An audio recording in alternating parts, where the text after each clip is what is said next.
నమస్తే. ఓట్ల చోరీ అంశం ఎలక్షన్ కమిషన్ మెడకు చుట్టుకుంటోంది. ప్రతిపక్ష నేత రాహుల్ గాంధీ నేరుగా రంగంలోకి దిగారు. Some force, some group of people has been systematically targeting millions of voters for deletion across India. ఆయన తాజాగా తాము పరిపాలిస్తున్న కాంగ్రెస్ పరిపాలన కర్ణాటక రాష్ట్రంలో 2023లో ఓట్ల చోరీ ఎలా జరిగిందో చెబుతూ హైడ్రోజన్ బాంబు పేల్చబోతున్నాను అన్నారు. మైనారిటీ ఓట్ల తొలగింపే లక్ష్యంగా ఎలక్షన్ కమిషన్ పనిచేస్తోందని, అందుకు పాలక ఎన్డీఏలోని కీలక భాగస్వామి బీజేపీ సహకరిస్తోందనేది ఆయన అభియోగం. और ये शॉकिंग बात ये है कि ये अभी शुरू नहीं हुआ, ये 10-15 साल से चल रहा है. ये सिस्टम है, ये स्ट्रक्चर है. हिंदुस्तान की जो डेमोक्रेसी है वो हाईजैक हो गई है.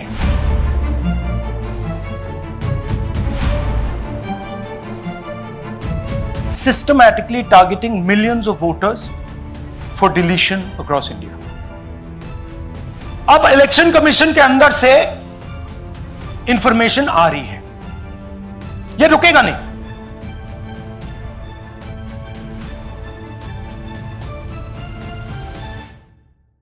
రైట్. ఆయన అభియోగాల్లోకి ఒకసారి వెళ్దాం. కర్ణాటకలోని అలంద్ నియోజకవర్గంలో 2023లో జరిగిన ఎన్నికలను ప్రధాన ఉదాహరణగా ఆయన చూపించారు ప్రెస్ మీట్లో.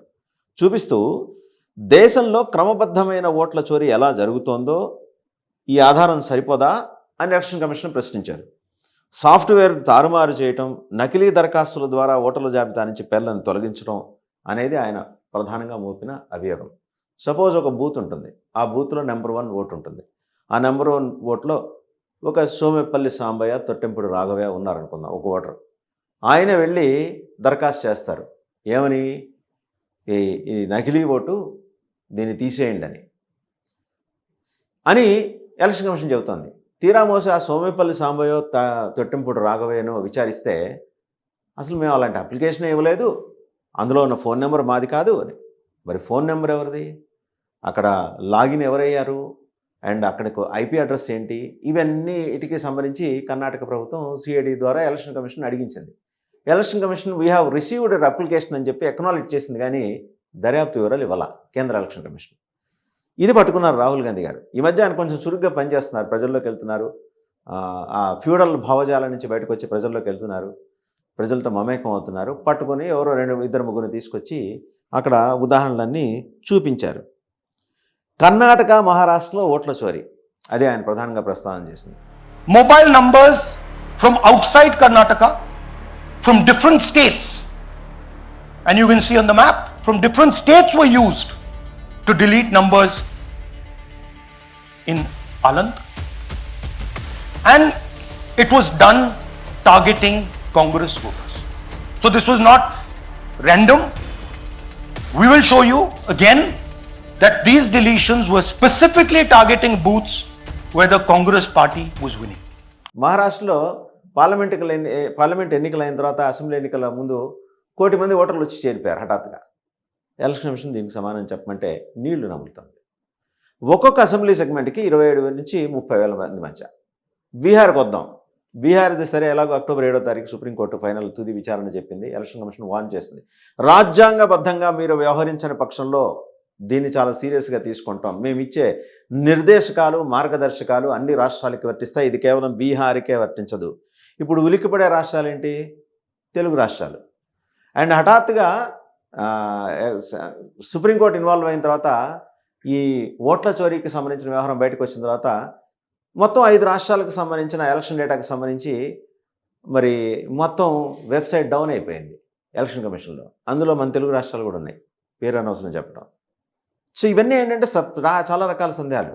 ఇవాళ రాహుల్ గాంధీ గారు తీసుకొచ్చి తన మీద పెట్టారు కాబట్టి దానికి ఏదో శాంక్టిటీ వచ్చిందని అనుకుంటున్నారు, కానీ దీని మీద ఎప్పటి నుంచో పోరాడుతున్న వాళ్ళు చాలామంది ఉన్నారు. రాహుల్ గాంధీ గారికి వాళ్ళ అవసరం అది. ఆయన అడగాల్సిన విషయం ఒకటి మర్చిపోతున్నారు ఇక్కడ. ఓటర్ ఐడిని, ఆధార్ కార్డుని ఇంటిగ్రేట్ చేయండి అని అడగటానికి ఎందుకనో ఆయన చెప్తున్నారు. కారణం ఏంటంటే కాంగ్రెస్ పార్టీకి ఒక ఇబ్బంది ఉంది. బంగ్లాదేశ్ నుంచి, పాకిస్తాన్ నుంచి, ఇటు మయన్మార్ నుంచి వచ్చే అక్రమ వలసదాలని కడుపులో పెట్టుకుని వాళ్ళకి రేషన్ కార్డులు ఇవ్వటం, ఓటర్ ఐడీలు ఇవ్వటం, ఆధార్ కార్డులు ఇవ్వటం, దాని నుంచి ఓటర్ ఐడి అనమాట. సో ఇప్పుడు అది ఎక్కడ బయటపడుతుందో మళ్ళీ ఈ మీద వీళ్ళ రూట్స్ ఎక్కడ బయటపడతాయని. ఏ దేశంలో లేని ఫెసిలిటీ ఈ సౌకర్యం ఈ దేశంలోనే ఉంది. ఇదే కొన్ని అరబిక్ దేశాల్లో ఎవరైనా దేశం దాటి పక్క పరాయి దేశం నుంచి ఇక్కడికి వస్తే తల నరికేస్తారు. అంత కఠిన శిక్షలు అక్కర్లేదు కానీ వాళ్ళని అక్కడికి ఆ దేశాలకు వెనక్కి పంపించే కార్యక్రమం మనం చేయొచ్చు.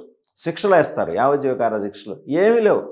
శిక్షలు వేయాల్సింది పోయి బెంగాల్లో చూస్తే మనకి బోళ్ళంతమందికి ఓటర్ ఐడి ఉంది, ఆధార్ ఉంది, రేషన్ కార్డు ఉంది, ప్రభుత్వ సంక్షేమ పథకాలు కూడా వాళ్ళకి అంతే, ఫ్రీ రేషన్, ఫ్రీ బియ్యం, ఇంకా ఇతరత్ర ఏమన్నా వాళ్ళ సదుపాయాలు, ఇంకా వాళ్ళకి మైనారిటీ హక్కుల కింద వాళ్ళకి పొందే సౌకర్యాలు వీళ్ళందరికీ ఉన్నాయి.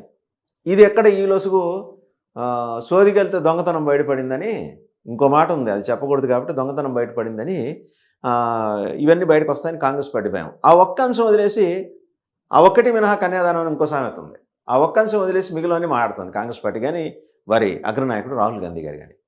సరే, మొత్తానికి ఏంటి, తప్పో ఒప్పో ఆయన ఒక నిర్ణయం తీసుకున్నాడు, జనంలోకి వచ్చాడు, కాస్త జనాలకి సంబంధించిన అంశాలు మాట్లాడటం మొదలెట్టాడు Rahul Gandhi. Government of India సమానం చెప్తుందా, ఎలక్షన్ కమిషన్ సమానం చెబుతుందా అని వారు అడుగుతున్నారు. ನನ್ನ ಹೆಸರು ಸೂರ್ಯಕಾಂತ್ ಗೋವಿನ. ನಾನು ಸರ್ಸಂಬ ಗ್ರಾಮದಲ್ಲಿ ಇದ್ದೆ. ನನಗೆ ನಾಲೆಜ್ ಇಲ್ಲದೆ ನನ್ನ ಹೆಸರು ಮೇಲೆ 9 ಜನರ ಲಿಸ್ಟನ್ನು ಡಿಲೀಟ್ ಮಾಡಿದ್ದಾರೆ. ಅದು ಯಾಕಂತ ಇವರು ನನಗೆ ಬಂದು ಕೇಳಿದರು, ನಮ್ಮ ಹೆಸರು ನೀವು ಯಾಕೆ ಡಿಲೀಟ್ ಮಾಡಿದ್ರಿ ಅಂತ. ಅದಕ್ಕೆ ನಾನು ನಮ್ಮ ಸಾಹೇಬ್ರಿಗೆ ಹೇಳಿದೆ, ನಾನು ಡಿಲೀಟ್ ಯಾರಿಗೂ ಮಾಡಿಲ್ಲ, ಅಪ್ಲಿಕೇಶನ್ ಕೊಟ್ಟಿಲ್ಲ, ಆದರೂ ಡಿಲೀಟ್ ಆಗ್ಯದ, ಅದು ನೋಡ್ರಿ ಅಂತ. ಹಾಗಾಗಿ ತಹಶೀಲ್ದಾರ್ಗೆ ಹೋಗಿ ಕಂಪ್ಲೇಂಟ್ ಕೊಟ್ವಿ. ಮತ್ತು ಕಮಿಷನರ್ ಇದು ನಮ್ಮ ಜಿಲ್ಲಾ ಎಲೆಕ್ಷನ್ ಒಂದು ಇದಕ್ಕೆ ಕಂಪ್ಲೇಂಟ್ ಕೊಟ್ವಿ.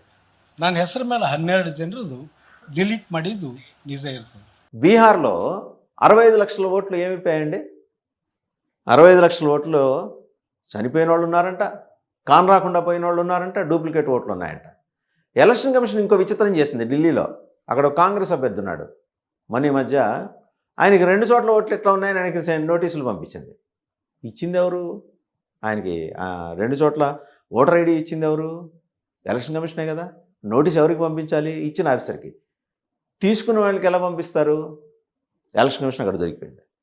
సో ఓవరాల్గా ఏంటంటే ఎలక్షన్ కమిషన్ని తీసుకుంటున్న నిర్ణయాల్ని ఒక పక్క సుప్రీంకోర్టు, ఒక పక్క ప్రజాస్వామికవాదులు, సంస్థలు గర్హిస్తున్నాయి, తాట తీస్తామని చెప్పి హెచ్చరిస్తున్నాయి.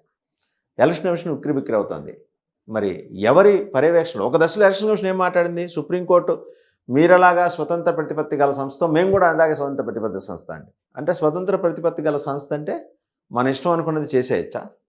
సుప్రీంకోర్టు గైడ్లైన్స్కి లోబడి, రాసుకున్న చట్టాలకు లోబడి పనిచేస్తుంది సుప్రీంకోర్టు. డిలే అవుతుందేమో కానీ డినై అవ్వదు అక్కడ న్యాయం. అందుకనే బీహార్లో ఈ తంతు వాళ్ళ బయటకు వచ్చింది. ఇక బీహార్తో ఆగదు, సుప్రీంకోర్టు మళ్ళీ చెప్పింది, ఆంధ్రప్రదేశ్ దాకా వస్తుంది ఏం జరిగిందని తేలటానికి. तो आप इमेजिन कीजिए, और ये शॉकिंग बात ये है कि ये अभी शुरू नहीं हुआ, ये 10-15 साल से चल रहा है. ये सिस्टम है, ये स्ट्रक्चर है. हिंदुस्तान की जो डेमोक्रेसी है वो हाईजैक हो गई है. లేకపోతే హఠాత్తుగా పెరిగిపోయిన ద్రవ్యోల్బణం హఠాత్తుగా పెరిగిపోయినట్టు ఓట్ల సంఖ్య ఎట్లా పెరిగిపోతుందండి? మహారాష్ట్రలో ఏం జరిగింది? 1 కోటి ఓట్లు పెరుగుతాయా? బీహార్లో 65 తగ్గిస్తారా? రేపొద్దున 65 లక్షల మంది ఇటు మహారాష్ట్రకు వచ్చేసారు, అందుకనే ఇక్కడ పెరిగినాయని చెప్పే అవకాశం లేకపోలేదు. దాన్ని మనం రూల్ అవుట్ చేయలేం. ఎండ్ ఆఫ్ ద డే ఇక్కడ మనం గమనించాల్సింది ఏంటంటే, రాహుల్ గాంధీ పేల్చిన హైడ్రోజన్ బాంబు దేశాన్ని ఒక కుదిపింది. చిక్కల్లా ఏంటంటే, ఆ హైడ్రోజన్ బాంబు పేల్చిన వ్యక్తి యొక్క గత చరిత్ర, వాళ్ళ పార్టీ యొక్క గత చరిత్ర చూసి దానికి శాంక్టిటీ లేదని అనుకుంటున్నారు జనాలు. ఆయన సంగతి పక్కన పెట్టినా, ఆ పార్టీ సంగతి పక్కన పెట్టినా, ఆయన లేవనెత్తిన అంశం మాత్రం ఖచ్చితంగా ప్రజాస్వామికవాదులందరూ దాన్ని ఐడెంటిఫై చేసి దానికి మద్దతుగా నిలబడాల్సి. మన ఓట్లని సాఫ్ట్వేర్ రిమోట్లో మానిటర్ చేసి, రిమోట్లో అప్లికేషన్లు పెట్టేసి, రిమోట్లో డిలీట్ చేయొచ్చు. పైగా ప్రతి పోలింగ్ బూత్లో 1వ నెంబర్ వ్యక్తి మాత్రమే దరఖాస్తు ఎలా సమర్పిస్తారు? అదే 1వ నెంబర్ వ్యక్తి 36 సెకండ్ల వ్యవధిలో 2 దరఖాస్తులు ఎట్లా సమర్పిస్తాడు? ఏ ఐపీ అడ్రస్ నుంచి వచ్చింది, వాళ్ళ ఫోన్ నెంబర్లు ఏంటి చేస్తే మొత్తం జాతకం అంతా బయటపడింది. ఇందాక అన్నాం కాదు, సోదికెళ్తే మొత్తం బయటపడిందని, అట్లా బయటపడింది. సో రాహుల్ గాంధీ గారికి ఏంటంటే ఈ మధ్యకాలంలో ఎవరో కొంచెం మర్యాదస్తులైన సలహాదారులు పక్కన ఉండటం వల్ల ఇవన్నీ ఆయన జనాలను ఎడ్యుకేట్ చేయడానికి ఉపయోగపడదు. కిట్టనోళ్ళు ఇంకో మాట కూడా అంటుంటారు ఆయన్ని, ఏమని, ఇదేదో జార్జ్ సోరెస్ అనుకూల సంస్థల ద్వారా ఆయన భారతదేశంలో చిచ్చు పెట్టడానికి ప్రయత్నిస్తున్నాడు. అది నిజమో కాదో మనకి తెలియదు. అండ్ జార్జ్ సోరెస్ ఎలాగో మోడీ ప్రభుత్వాన్ని దించడానికి $100 బిలియన్ అయినా ఖర్చు పెడతా అని చెప్పి జేబులో ఆ $100 బిలియన్ పెట్టుకొని ప్రపంచం అంతా తిరిగేస్తున్నాడు. ఆయన తిరగాల్సింది భారతదేశంలో. సరే, అదొక విషయం. ఓవరాల్గా రాహుల్ గాంధీ గారి హైడ్రోజన్ బాంబు పేలుతుందా, ఎలక్షన్ కమిషన్ చెమటలు కక్కుకుంటూ వచ్చి సుప్రీంకోర్టులో సమాధానం చెప్తుందా, వేచి చూడాల్సిన అంశాలు.